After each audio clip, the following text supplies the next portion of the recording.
Chandrababu arrest తర్వాత టీడీపీని మరింత బలహీనపరిచే వ్యూహంతో వైసీపీ ఉన్నట్టుగా కనిపిస్తోంది. టీడీపీలో చీలిక రావచ్చని వైసీపీ నేత విజయసాయిరెడ్డి వ్యాఖ్యానించడం ఇందులో భాగమేనని కొందరు భావిస్తున్నారు. దీంతో తెలుగుదేశం నేతలు తమ పార్టీ శ్రేణులలో ధైర్యం నింపే పనిలో పడ్డారు. కింది స్థాయి నుంచి పై స్థాయి వరకు నేతలందరిలో ఆత్మస్థైర్యం పెంచే కార్యాచరణ రూపొందిస్తున్నారు.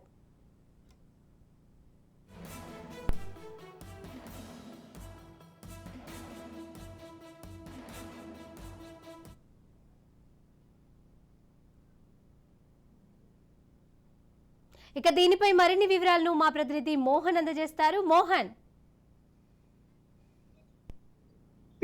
మనం చూసుకుంటే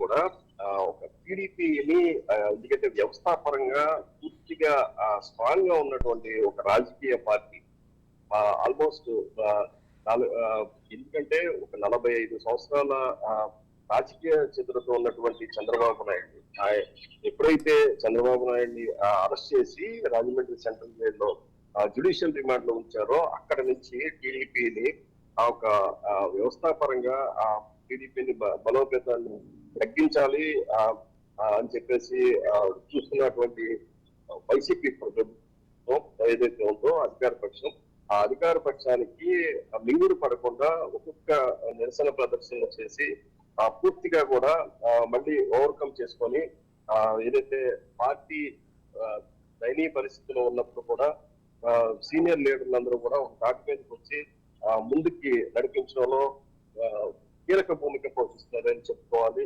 ఎందుకంటే పార్టీ ఏమవుతుందో అనే తెలియని పరిస్థితుల్లో నుంచి ఒక పక్కన లోకేష్ కావచ్చు, మరో పక్కన భువనేశ్వరి కావచ్చు, ఒక పక్కన బ్రాహ్మణి కావచ్చు, బాలకృష్ణ కావచ్చు, అందరూ కూడా మేమున్నామంటూ కార్యకర్తలందరికీ కూడా భరోసా ఇచ్చి పార్టీని ముందుకు నడిపిస్తున్నారు. ఏదైతే మనం చూసుకుంటే ఇటీవల ఎంపీ విజయసాయిరెడ్డి స్టేట్మెంట్ పాస్ చేసిన సందర్భంలో సగం పార్టీ అంతా కూడా ఖాళీ అవుతుందని ట్వీట్ చేయడం జరిగింది. ఆ ట్వీట్ లో కూడా పూర్తిగా నిజానిజాలు ఎంత అనేది మనం పరిశీలిస్తే పూర్తిగా రాజకీయ పరిశీలకులు అందరూ కూడా ఒక మాట అయితే చెప్తున్నారు. ఎందుకంటే టీడీపీకి సంక్షోభాలు అయితే కొత్త కాదు. ప్రతిసారి కూడా సంక్షోభం నుంచి ఓవర్కమ్ అయ్యి మళ్ళీ వైపు నుంచి వచ్చి అధికారంలోకి రావడం అనేది టీడీపీలో మనం గతంలో నుంచి కూడా చూస్తున్నాం. దాంట్లో చతురత ప్రదర్శిస్తున్నటువంటి చంద్రబాబు నాయుడు చాలా రాజకీయ చతురత కలిగినటువంటి వ్యక్తి.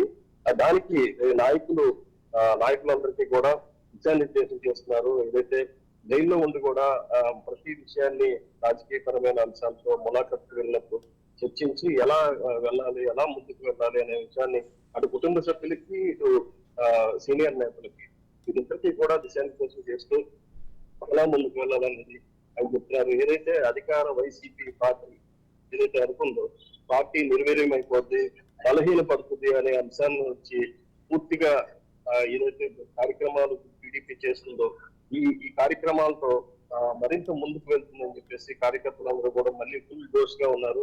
ఎందుకంటే మొన్న చూసాం మనం మోగిద్దాం అనే కార్యక్రమం ఉంది.